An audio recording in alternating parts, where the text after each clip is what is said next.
Fog blanketed the Pine Ridge Mountains at 6 in the morning. I was brewing coffee in my cabin when I heard an unfamiliar engine on the gravel road.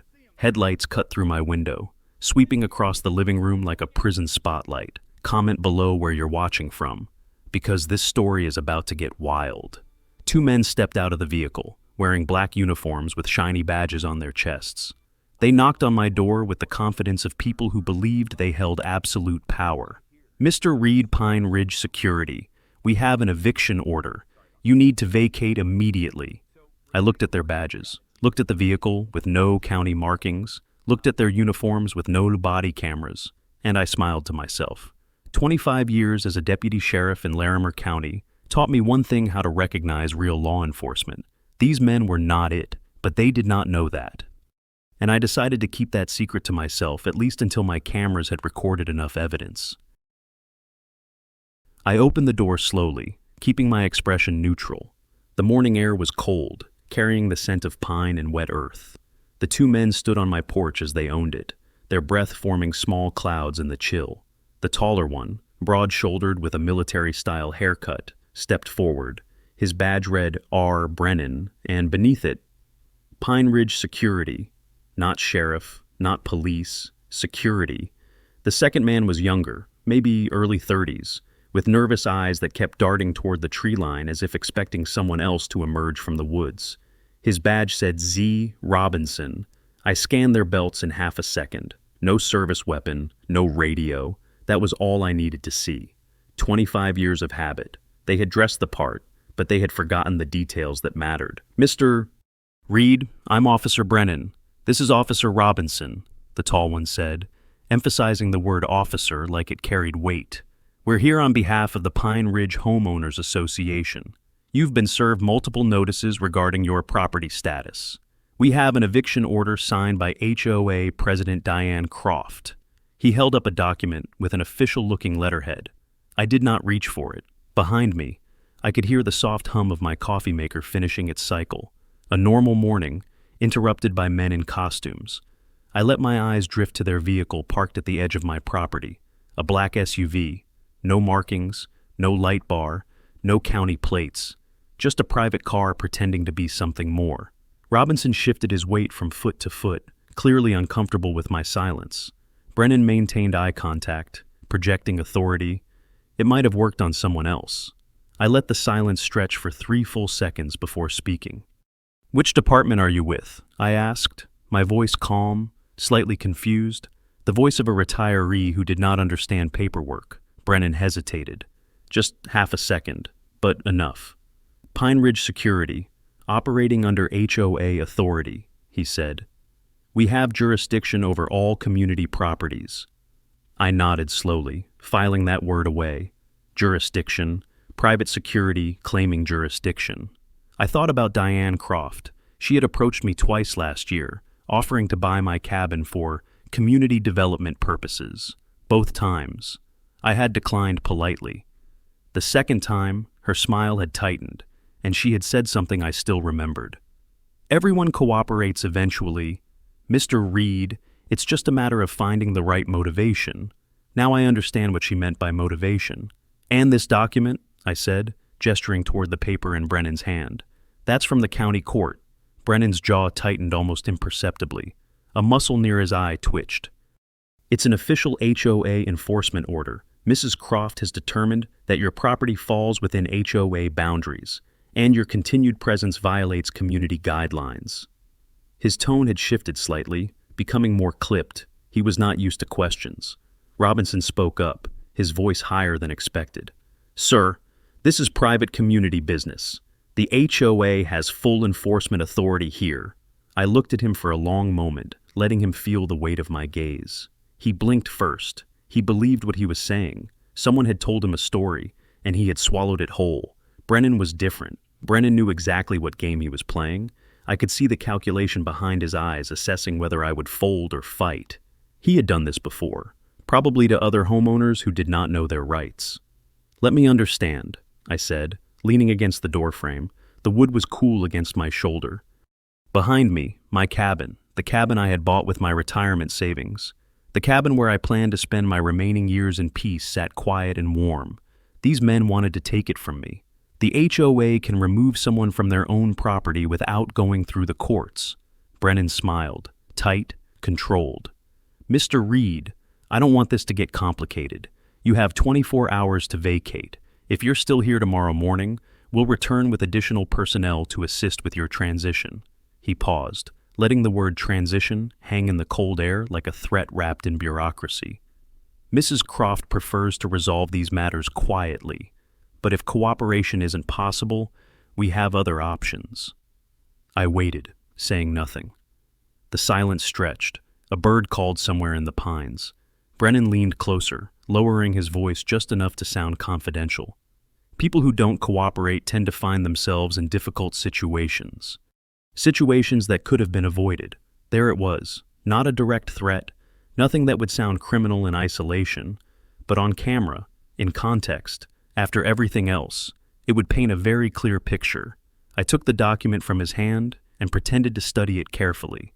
Letterhead with the Pine Ridge logo, legal-sounding paragraphs about covenant violations and community standards, Diane Croft's signature at the bottom, bold and confident, no judge's seal, no court file number, just a letter wearing a costume, much like the men who delivered it. I looked up and nodded slowly, letting my shoulders drop like a man accepting defeat. I'll need time to review this, I said quietly.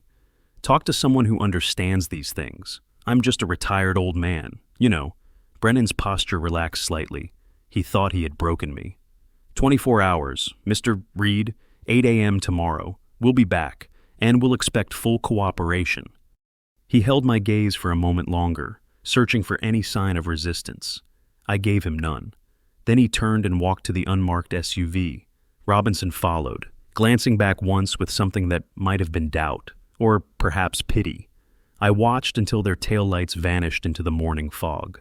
The forest returned to silence. I stood on my porch for another minute, breathing the cold air, letting my heartbeat settle.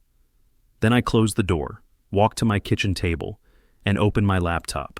4 camera angles covered my property, motion activated, high definition, with crystal clear audio. I had installed them 2 years ago after a string of break-ins in the area. Now they served a different purpose.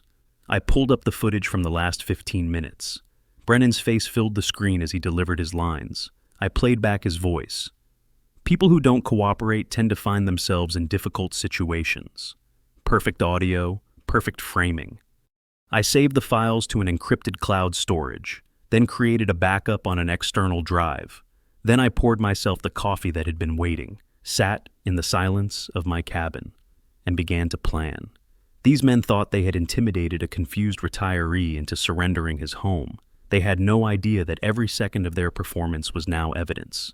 And they had absolutely no idea who would be reviewing it. The coffee had gone cold by the time I finished reviewing all 4 camera angles. Every frame was usable. Brennan's face, Robinson's nervous shifting, the unmarked SUV, the fake document. I had spent 25 years building cases against people who thought that they were untouchable. This footage was a gift, but evidence alone was not enough. I needed to understand the machine behind these men. I opened my laptop and searched for Pine Ridge Security LLC on the Colorado Secretary of State website. The results came fast. Registered in 2021. Registered Agent Croft Holdings LLC. I followed that thread. Croft Holdings. Registered 2019. Principal Diane M. Croft. I leaned back and let that settle. Diane Croft owned the HOA. Diane Croft owned the security company. She had sent her own employees, dressed in fake uniforms, to intimidate me off my property. This was not bureaucratic overreach. This was a scheme. I thought back to her visits last year. The first time, charming, almost friendly. Your cabin sits on a beautiful lot. Mr. Reed, the community could really use that space. I'm prepared to offer you a very fair price. I declined. The second visit was different. Her smile had not reached her eyes. Properties in Pine Ridge tend to lose value when owners become uncooperative. Maintenance issues, access problems, things that make life difficult. I declined again.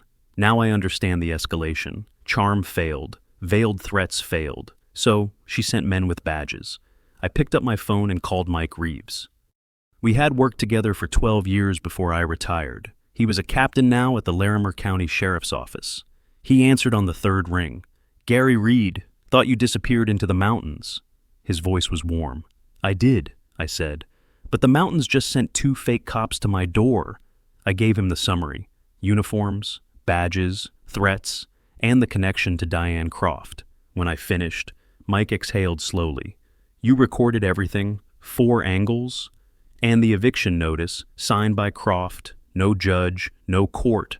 Mike laughed without humor. "That's not an eviction, that's a costume." He paused. "Gary, if they implied arrest authority, if they used language to make you believe they were law enforcement, that's a felony. And if Croft directed it, she's looking at conspiracy." I already knew this, but hearing Mike say it out loud made it real. "What do you need from me?" he asked. "Nothing yet," I said. "If I call you now, she claims misunderstanding. Employees acting without authorization, plausible deniability." Mike understood immediately. "You want her on camera, directly ordering it?" "I want her to give an order she can't walk back." Mike was quiet for a moment. "Be careful, Gary. These people think they're above the law. That makes them dangerous."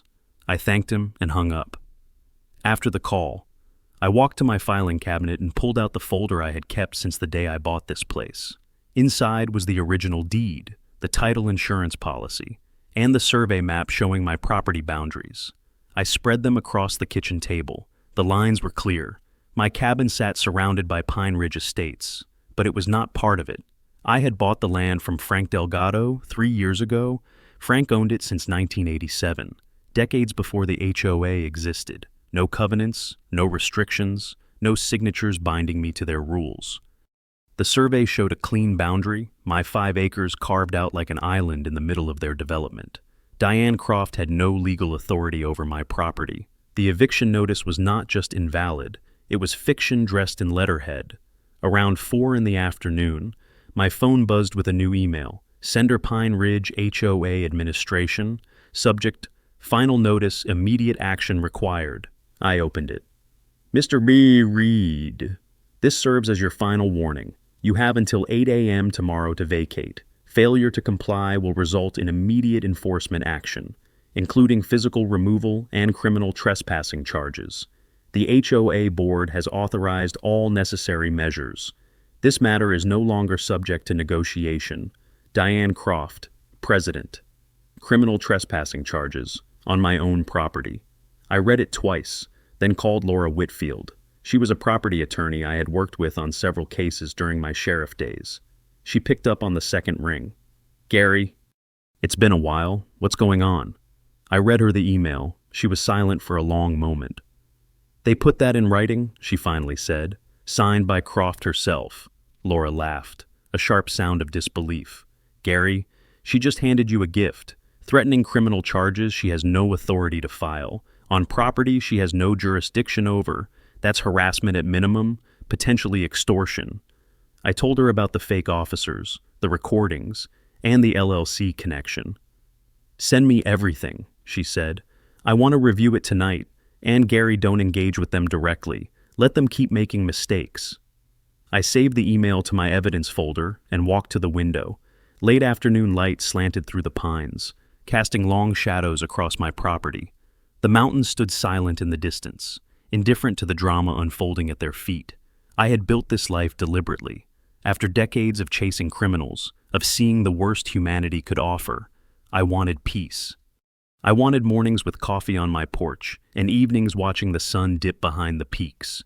Diane Croft was trying to take that from me, not because I had done anything wrong, but because my land was valuable and I refused to sell. I poured myself a fresh cup of coffee and sat on the porch as the sky turned orange, then purple, then dark. Tomorrow morning, Brennan and Robinson would return, expecting a defeated old man ready to surrender. Instead, they would find me waiting with fresh coffee and cameras rolling. I wanted to see their faces when they realized I was not leaving. More importantly, I wanted to see what orders came next and from whose mouth. 8 a.m. came with pale sunlight filtering through the pines. I sat on my porch with a fresh cup of coffee, watching the gravel road that led to my cabin. The cameras were running, all 4 of them, motion activated, recording to local storage and cloud backup simultaneously. I had added a fifth angle overnight, a small camera mounted inside my front window, capturing the porch and anyone who stood on it. I wanted faces. I wanted words. Most importantly, I wanted choices the moment when someone decided to cross a line they could not uncross. At 8:17, I heard the engine.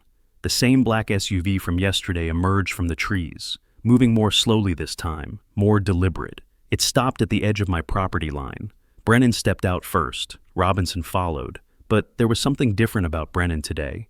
His posture was stiffer, more aggressive, and clipped to his belt, visible even from 30 feet away, was a pair of handcuffs. I remained seated as they approached. No sudden movements, no signs of fear, just a retired man enjoying his morning coffee.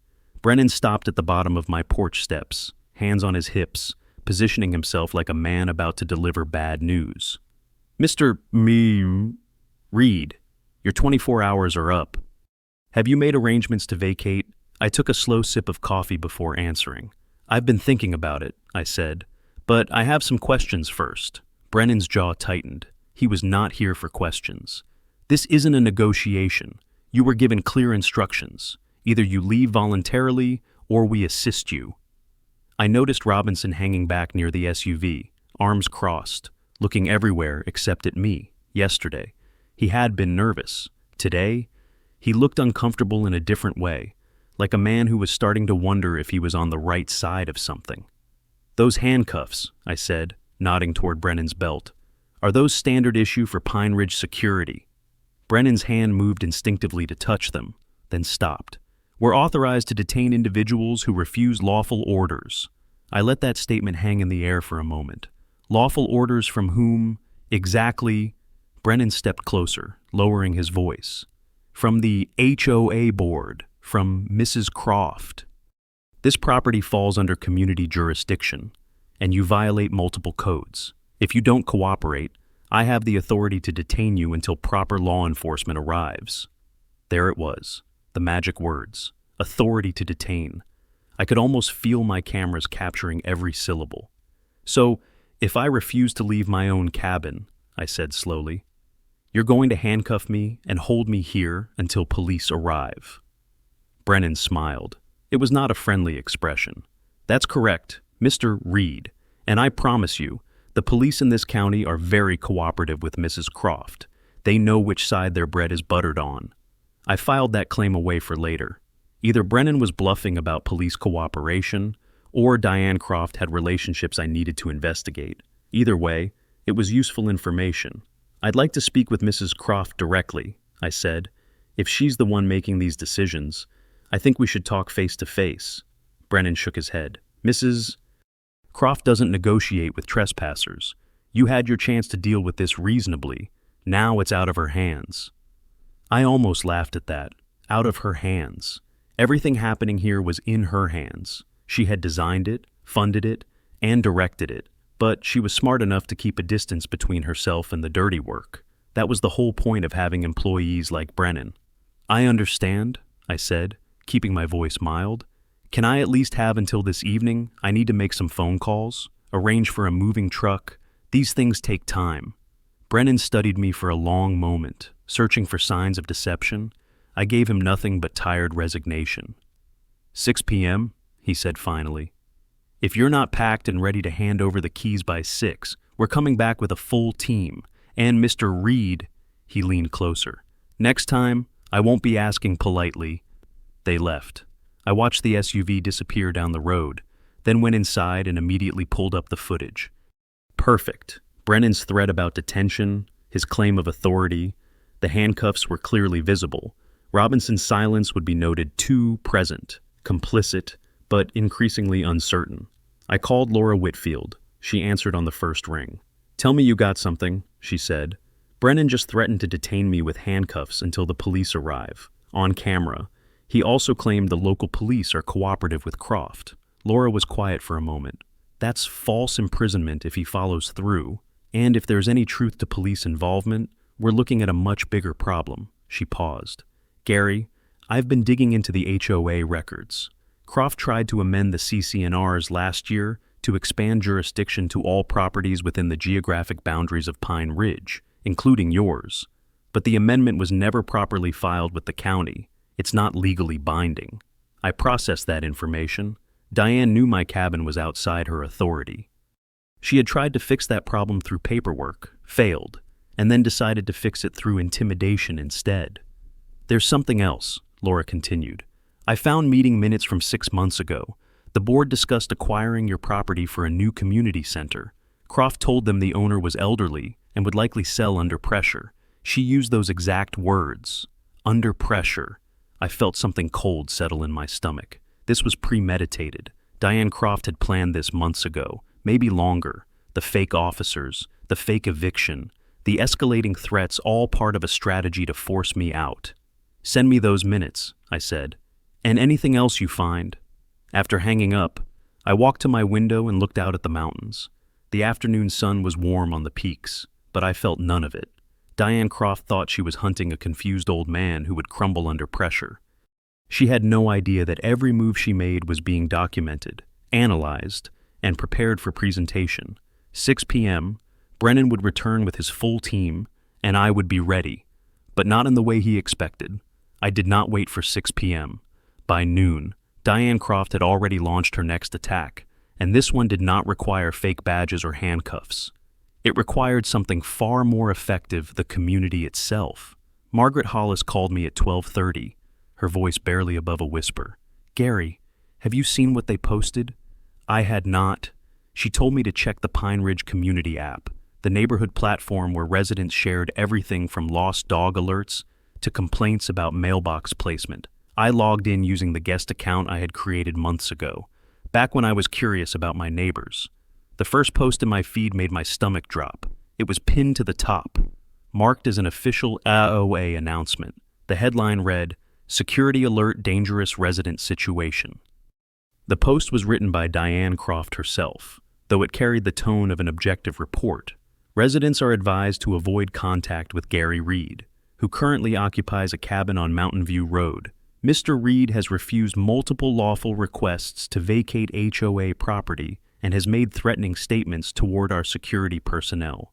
For the safety of our community, please do not engage with this individual. If you observe any suspicious activity near his location, contact Pine Ridge Security immediately.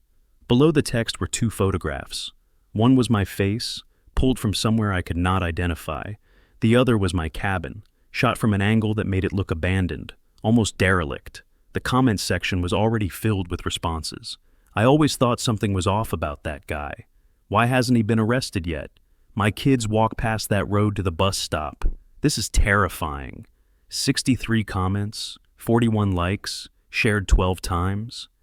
In less than 3 hours, Diane Croft had turned me into the neighborhood monster.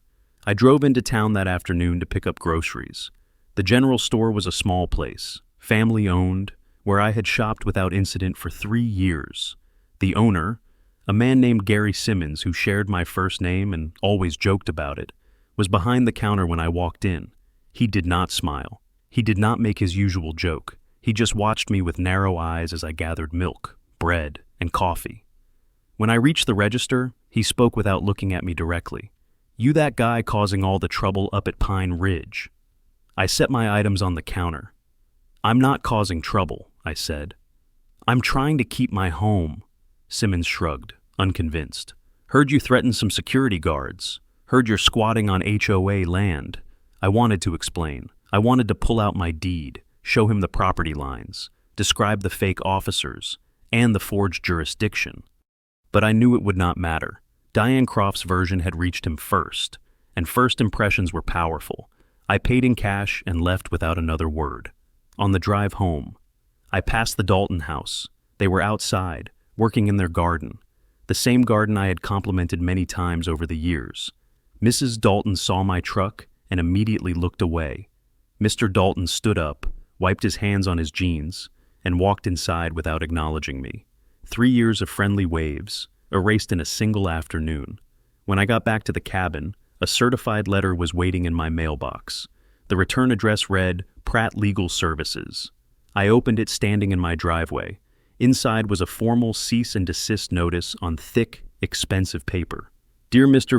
Reed, this firm represents the Pine Ridge Homeowners Association and its board of directors.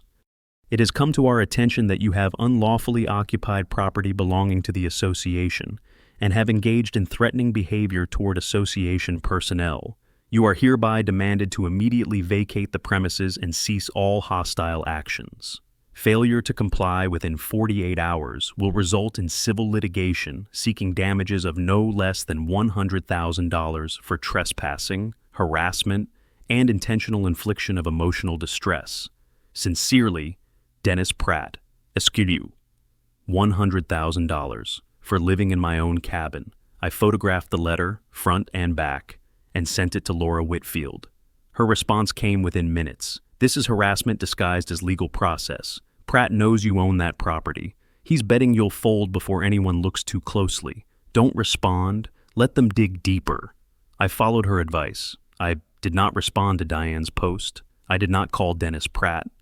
I did not try to defend myself to Gary Simmons or the Daltons.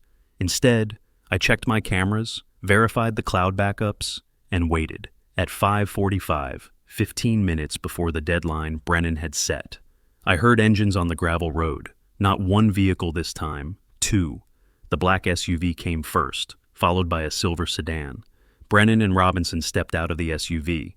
From the sedan emerged a third man I had not seen before. He was older, mid-50s, wearing a charcoal suit that looked out of place against the mountain backdrop. His shoes were polished leather, impractical for gravel roads. He carried a briefcase. Dennis Pratt, I assumed.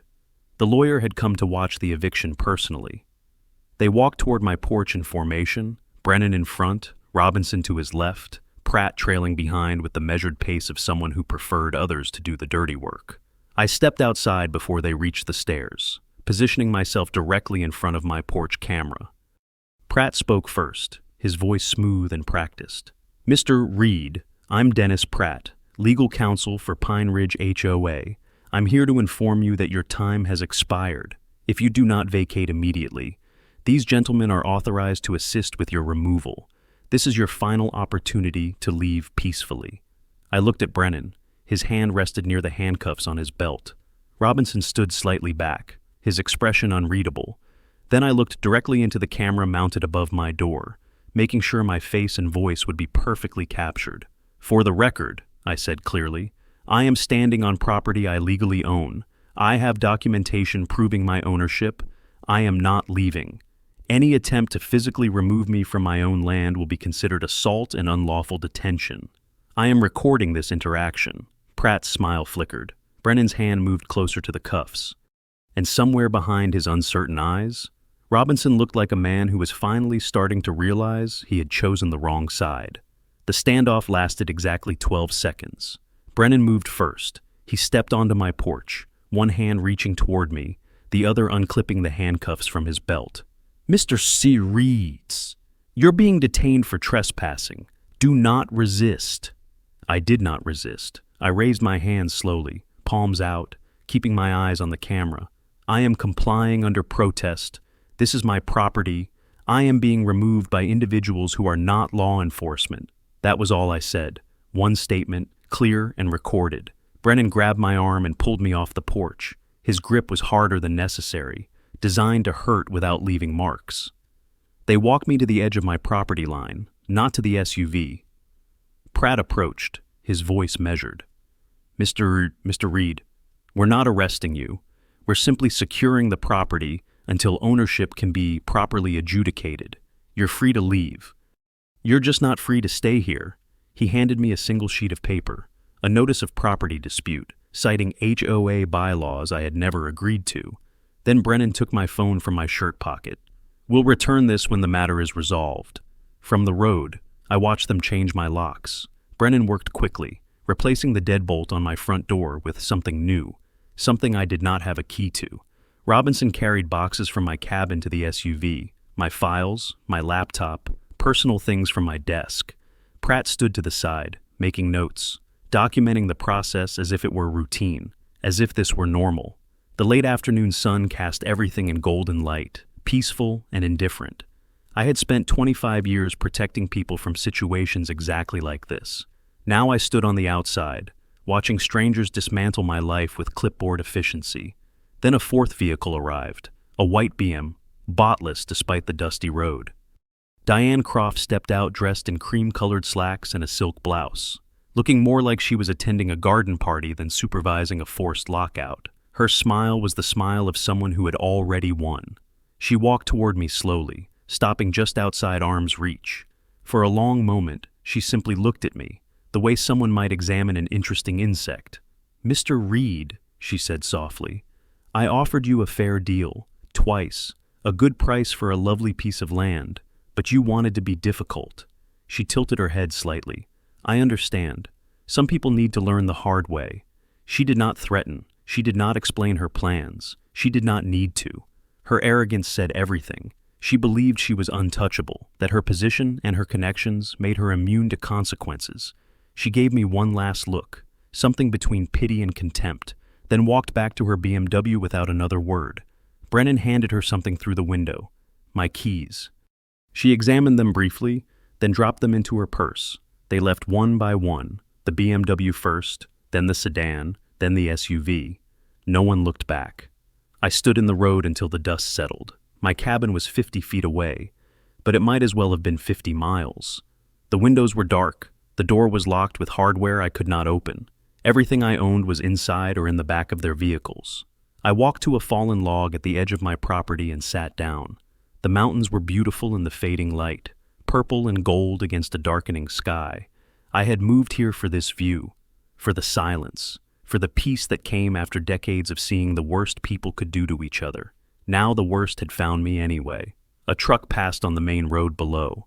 I recognized it as belonging to the Hendersons, a couple I had helped last winter when their car got stuck in the snow.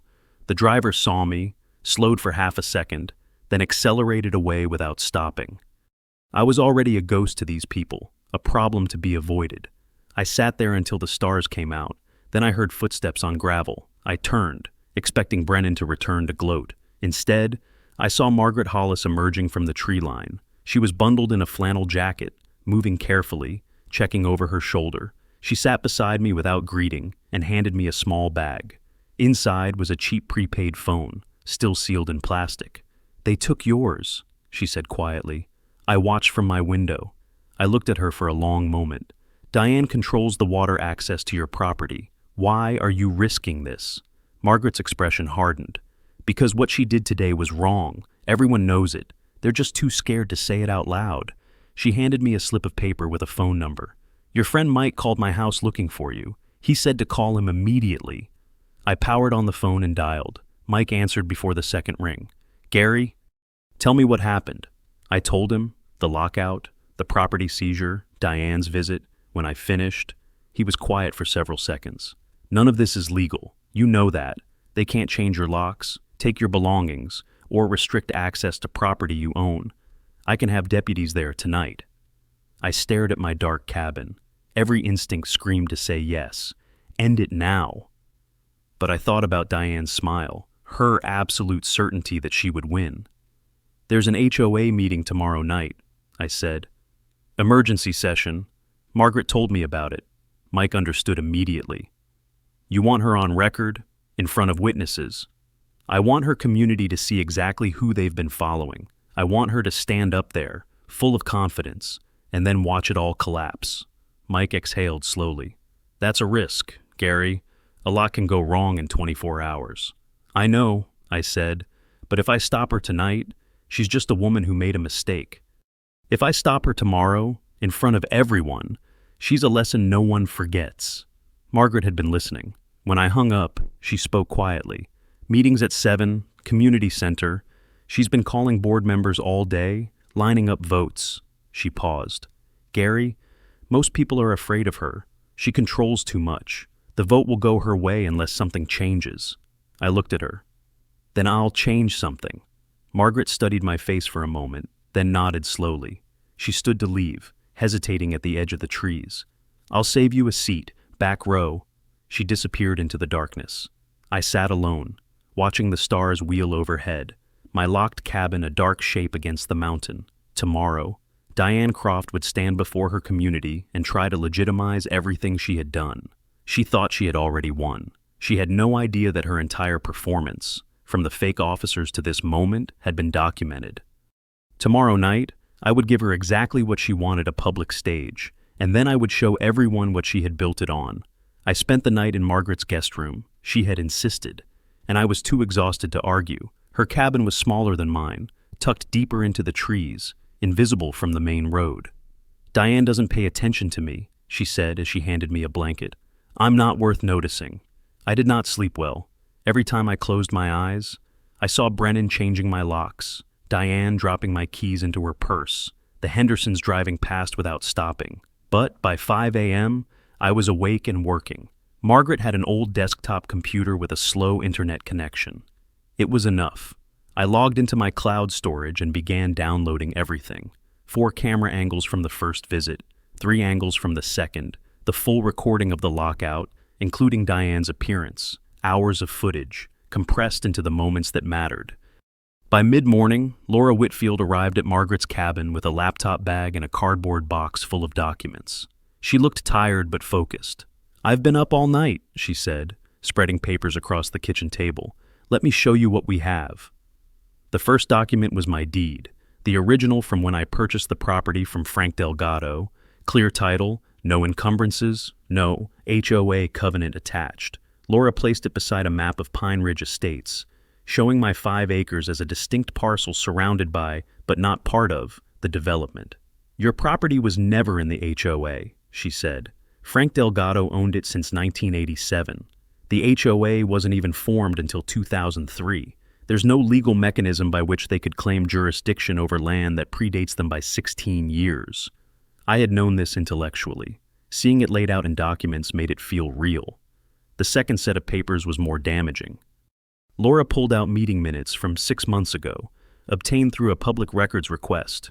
"This is where it gets interesting," she said, pointing to a highlighted passage. The minutes recorded a discussion about property acquisition opportunities in Pine Ridge. Diane Croft was quoted directly, "The Reed property is ideal for the new community center. The current owner is elderly and living alone. He will likely sell under pressure if we apply consistent enforcement attention."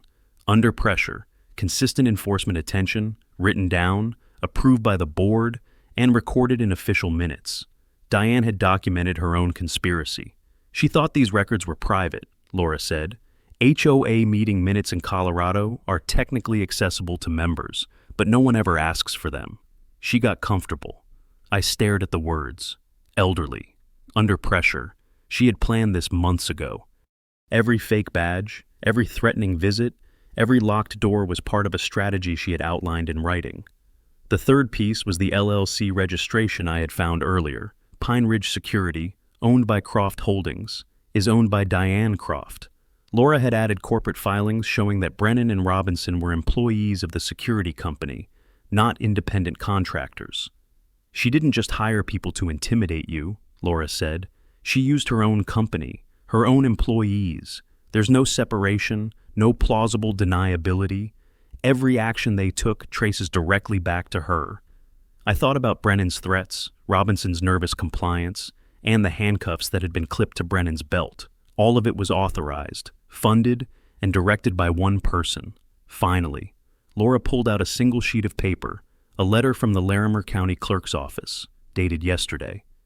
"I requested a search for any court orders, eviction notices, or legal filings related to your property," she said.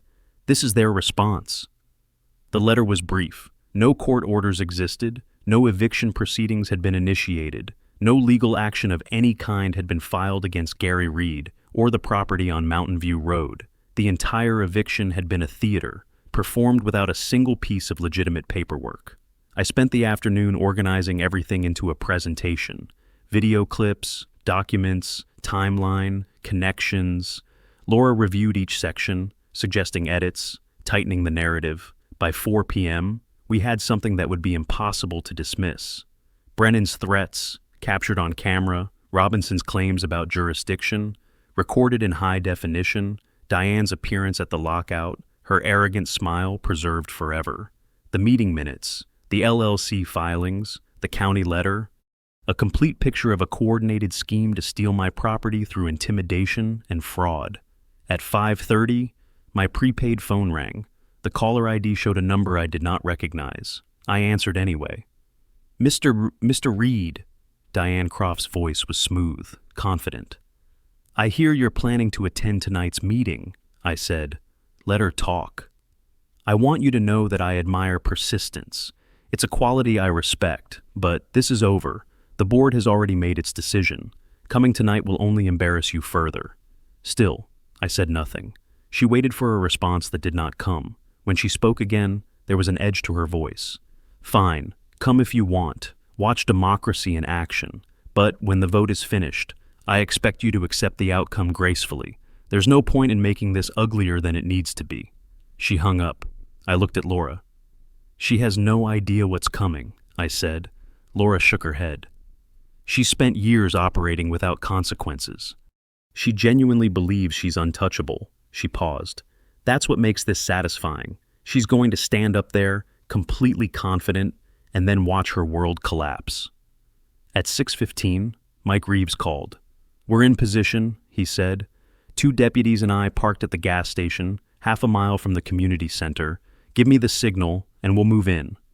I thanked him and hung up.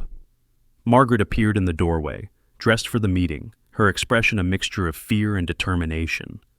Ready? She asked. I gathered my laptop and the box of documents. Outside, the sun was setting behind the mountains, painting the sky in shades of orange and red.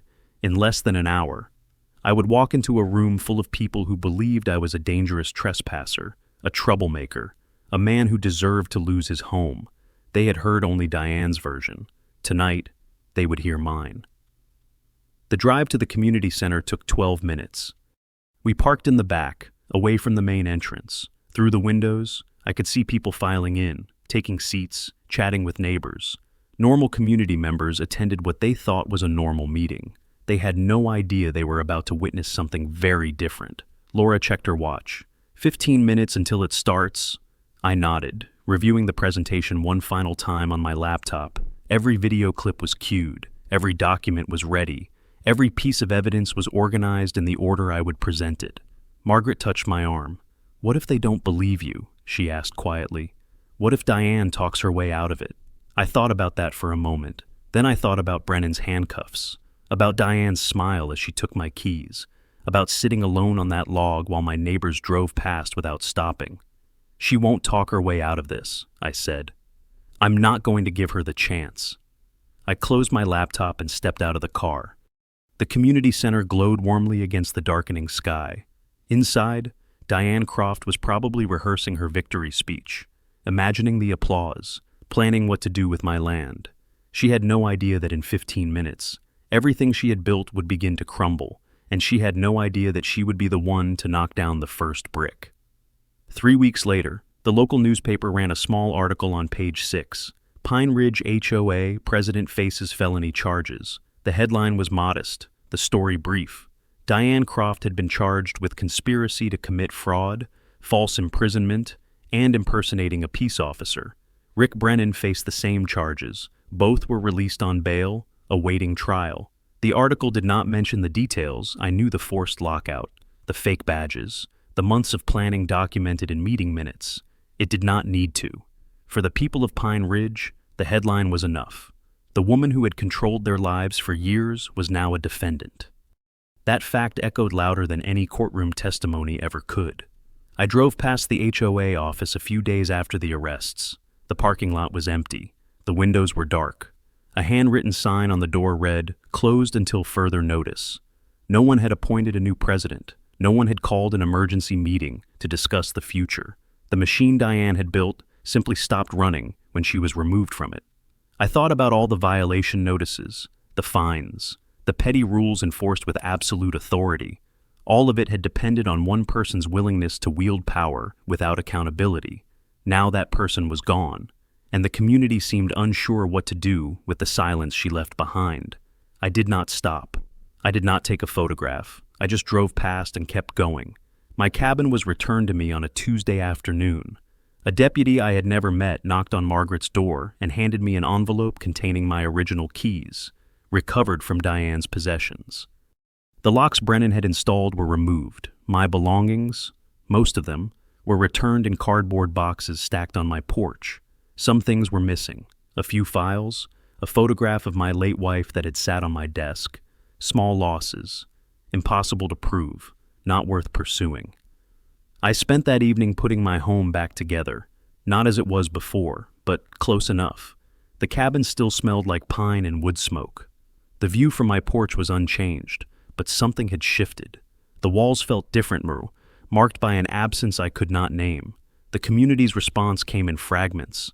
A card left in my mailbox, unsigned, with the words, "We're sorry," written in careful handwriting. Gary Simmons, the store owner who had questioned me weeks ago, nodded when I came in for groceries. He did not apologize, but he did not look away either. The Daltons waved from their garden one morning, a small gesture that cost them nothing but meant they had noticed. No one came to my door with explanations or excuses. No one organized a formal apology. The guilt was there, visible in averted eyes and awkward silences. But it stayed unspoken. I understood. Admitting complicity is harder than admitting ignorance. Most people preferred to simply move forward and hope the past would fade. Margaret visited on a Saturday morning, carrying a plate of lemon bars she had baked herself. We sat on my porch and watched the mountains without talking for a long time. Eventually, she spoke. Some people are saying they knew all along, that they never trusted Diane. She shook her head slowly. That's not true. They were afraid, just like me. The difference is you weren't. I thought about that for a moment. I was afraid, I said. I just didn't let it stop me. She nodded, accepting the distinction. We finished the lemon bars in comfortable silence. Before she left, she paused at the edge of my property and looked back. "Thank you for not giving up," she said. "Someone needed to prove it was possible." She walked into the trees, and I did not see her again for several days. That was fine. Some gratitude does not require repetition. Dennis Pratt's law license was suspended pending investigation. I heard this from Laura, who called with updates I had not requested.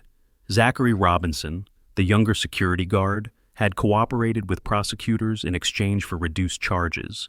He had testified that Diane gave direct orders, that Brennan enforced them, that no one questioned whether any of it was legal. I felt nothing when I heard this. Robinson had stood by while my home was taken. His cooperation now did not erase his silence then.